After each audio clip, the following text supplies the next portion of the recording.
Welcome back to Mewni Monday. I'm your host, Ostrich Fox, and today we're talking about Heinous. And this episode was hilarious, but also really disappointing. Not disappointing in the way that I disliked the episode. I still enjoyed the episode, but I was still kind of disappointed. I'm not sure exactly what I was expecting from Miss Heinous in this episode, but whatever it was, I didn't get it. So the episode begins with Miss Heinous going to Marco's house after landing her car on top of the Diaz's. At least I think that's the Diaz's car. And when she's in the car, she's holding Rasticor's hand. Last time we saw it, it was a finger, so it's growing back. What does this mean? Rasticor and Toffee are assumably the same species, so this is kind of a way of saying, hey, Rasticor is growing back, which means Toffee's finger in Star's room, that's growing back. Toffee is getting his body back. At least that's one way how I think he's getting his body back. So with the interdimensional chainsaw, she rips down the door. Marco's mom is just kind of like, what's going on? It cuts to Star and Marco, they're walking up. They see the wreckage. Star goes in from the back, Marco goes in from the front. They charge in, see Miss Heinous and Gemini, and they start laying down the hurt. But then Marco's parents are like, get off that woman. We invited her in. Star and Marco reluctantly let Miss Heinous speak her piece, and she says, Marco ruined my school. Of course, the Wayward Princess Reform School.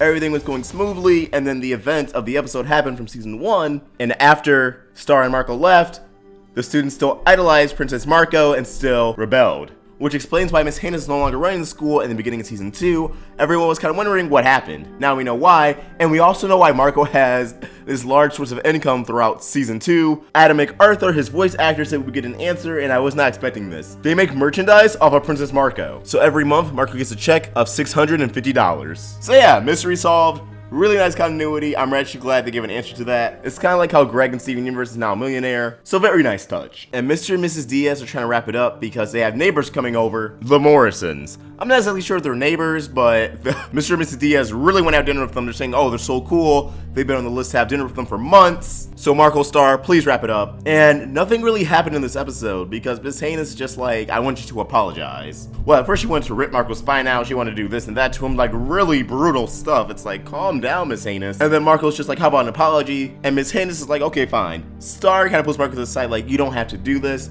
Marco's like, Star, if I know anything about Rebel Princesses, this won't break their spirit. Hashtag Starco moment. And Marco's back as Princess Marco, recording a very insincere video being very sarcastic about how he's so sorry and that it totally won't happen again. And Miss Heinous is eating it up, even though it's so apparent that Marco's not being sincere. I think that just shows how deluded she is. And with that, she leaves. And Marco's parents are like, you know what? Clearly there's a lot we don't know. So let's have a family night. But forget the Morrisons. The Morrisons walk in, they're like, oh, the Diaz's are so cool. And the episode just kind of ends there. However, there's an initial scene. Rasticor is growing back his elbow, so he's regenerating very slowly. Probably we'll see him in season 3. And Miss Heinous is taking off her makeup, and then the clubs are back on her face. I was wondering, like, do the animators and storyboarders just forget the space on her cheeks? But no, she was hiding it with makeup. So was she hiding from Star or even the Diaz's that she's possibly a butterfly? Because that's what that seems to be building up to. There's something here with Miss Heinous that's going to come back to the overarching story, which is why they keep reminding us of her, because something's definitely up with those clubs. She's definitely an important character. She wants, like, world domination, and she wants to eradicate Star and Marco. Crazy! And yeah, overall, this episode was alright. Like I said, had a lot of laughs. I really enjoyed the explanation of where Marco's $650 a month came from. And I think this episode showcased how Marco's parents are great people and friends, but they're not the best parents. I feel like Star would be great with Marco's parents, and I feel like Marco would be great with Star's parents. The animation was eh. It was one of the episodes that was mainly motion tween as opposed to hand-drawn.